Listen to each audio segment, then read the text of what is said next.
Hello, everybody. Mason here. Whoops. Mason here, CNA Games. Appreciate y'all clicking on the video. Support the channel, support the store. You guys do, and I appreciate you for it.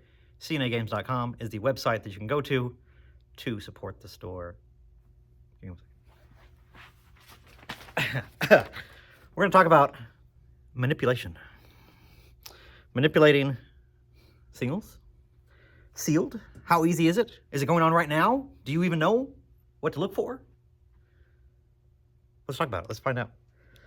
So, this came through and was talking about a comment that I had on one of my videos very, very recently about Mason. It's all being manipulated. Singles is obviously a huge place of manipulation. What the heck?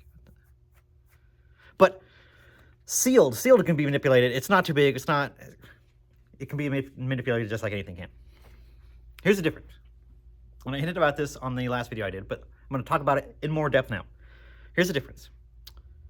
In a open market, in a wide view of something, it is very difficult to manipulate something that you don't know all the variables.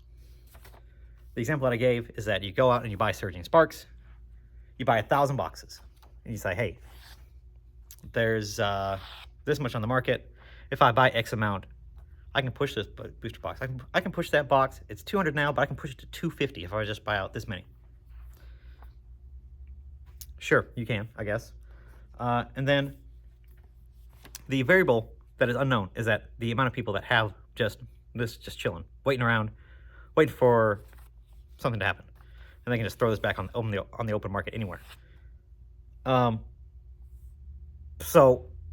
when somebody buys 1,000 boxes, and then somebody comes along the next day and lists 2,000 of them,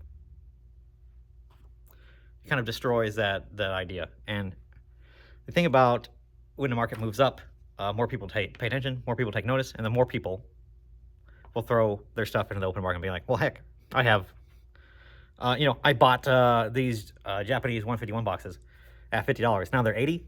Ooh, I better don't. Let's get rid of them. Make my quick money. Let's get out of here. So that's a constant issue of stuff like that. For something that is sealed, it's a base rarity. It's a unopened kind of thing. That's how it comes originally. There's not a lot of work you have to do to prepare something like that for sale. Something like singles is a lot easier to manipulate. There's limited avenues to sell that card. There's limited avenues to put that card and have it be looked at on the market, an open market that way. Places like eBay, TCGPlayer, you can search those platforms and see how many things are selling and how many things are how the price trends are moving. You can see all that, and that's viewable to you right away because that platform gives you that information. TCGPlayer literally gives you that information, and you can see, and you look and see, hey, this card was plummeting in price. Somebody came and bought 50 of them, and now it's back up here. What happened? Somebody manipulated the price and bought out the floor. And because it's a finite item, you have to get that from these. And it's a chance, it's a rarity. They're not just plentiful, and they're not out there just somebody could be just sitting there holding a bunch of them and then going, all right, cool, this is the price I wanted them, boop. So that can happen, absolutely. And the same thing, if people see a card spike, they'll be like, oh, I got 3 of those, I can list those. That thing can happen, but then the damage is already done because that platform tracks that information. Because once that card sells at that price, people will see, okay, that's the new floor. That's what I can expect to sell mine for. List it at that price.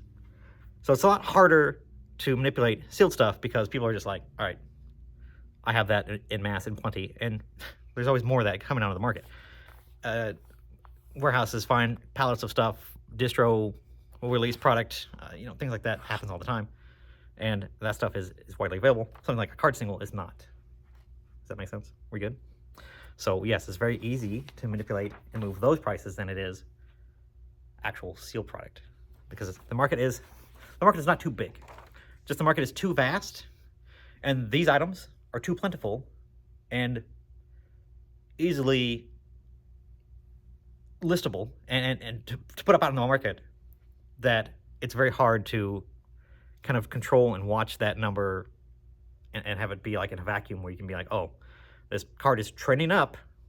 You can look at that stuff on just like the same platforms, TCGPlayer and eBay and all those other places. But Anybody can list this card. Anybody can sell this.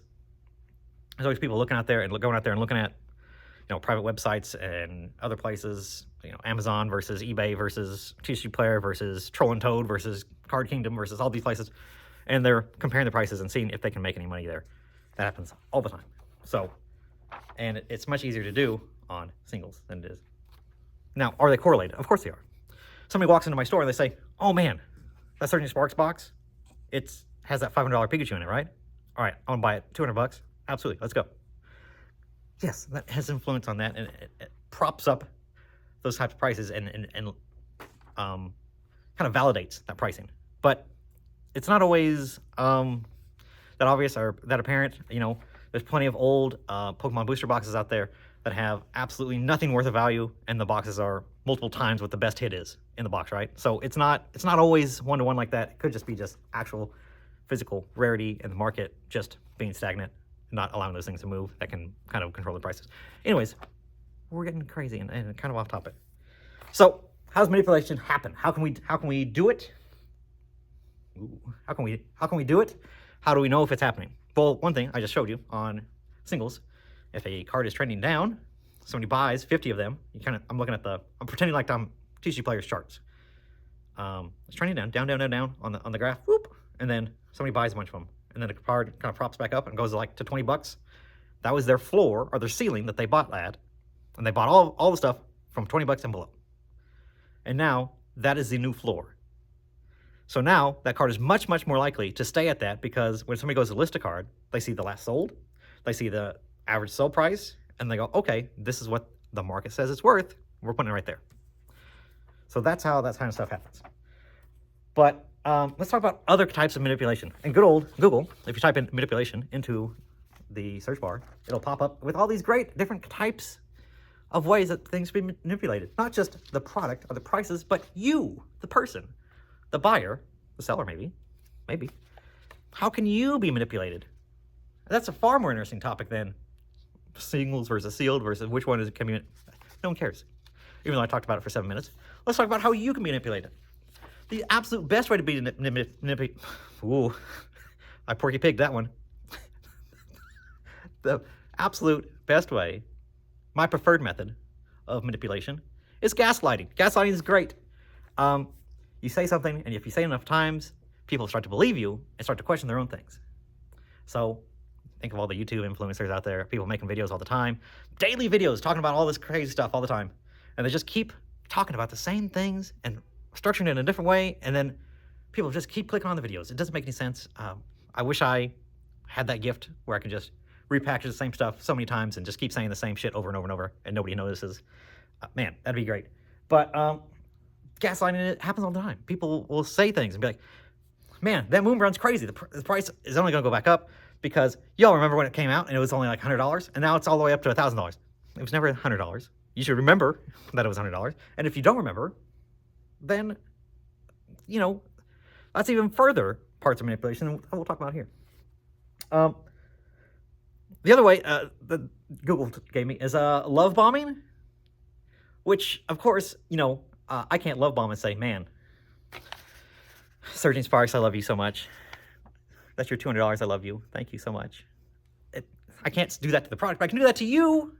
Man, Surging Sparks, I love Surging Sparks. Surging Sparks is the set of generation. That is the de facto just best set that they've ever created.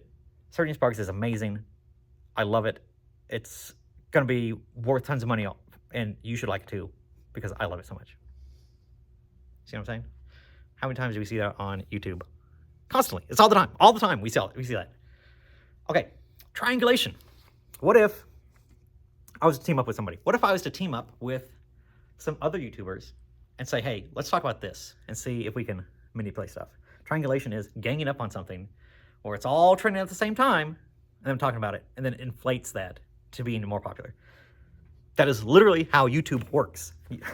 We want trends, and to follow trends, to be talking about the things that are trendy, so we get the clicks and the views and we get the hype.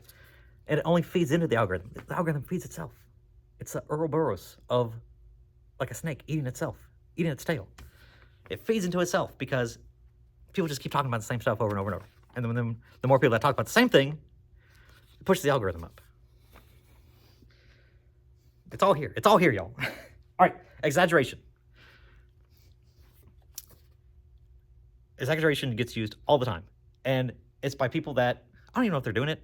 The word literally, people saying literally all the time, when something is literally not literal. It's not, like, I say that all the time in reality. But I try to be careful about saying it in this situation when it's not actually true, when something is not literally that way. You know, we can go back and go out on Walmart shelves, and you'll literally walk out into a Walmart and not see any Pokemon product. Is that... I'm sure there's Pokemon products. There's probably all kinds of these boxes and stuff. There's probably tons of that stuff still sitting there. What is all the other stuff that people want that's not there? It's different. Okay. The quintessential way that we get manipulated is guilt tripping. And people are like, guilt tripping? That's a weird one. FOMO is literally guilt tripping. FOMO is literally saying, look, you don't want to miss this. You don't want to miss your chance to buy Twilight Masquerade right now.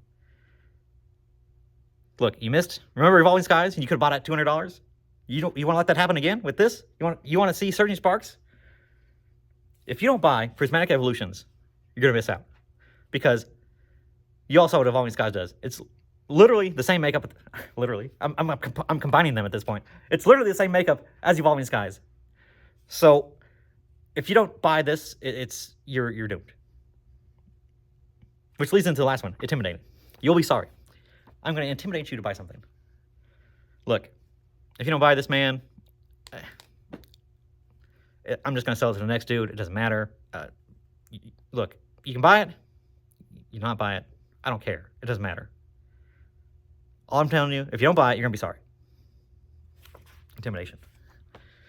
There's lots of ways that you, as a consumer, can be manipulated, and it's all on YouTube that you're literally watching right now. That's the source of all this stuff. But all this stuff translates to people that watch YouTube and stuff like that. There are thousands of people that come into my store every year, never watch my channel, didn't know I have a YouTube channel, doesn't watch Leonhardt, doesn't watch all these other big YouTubers, doesn't care. They just want to buy the stuff. Those people, they're not being manipulated. It's you all that are being manipulated. The people that are the most plugged in. The buyers that actually watch the stuff. The investors that hang on to everybody's single word because they might be able to make money off of it. You all need to be careful when you listen to people and how easily you can be manipulated. That's it. Appreciate y'all watching. Thanks for hanging out with me. Again, cnagames.com. Appreciate everybody that hops on and orders. I appreciate you very much. We'll see you guys. Bye.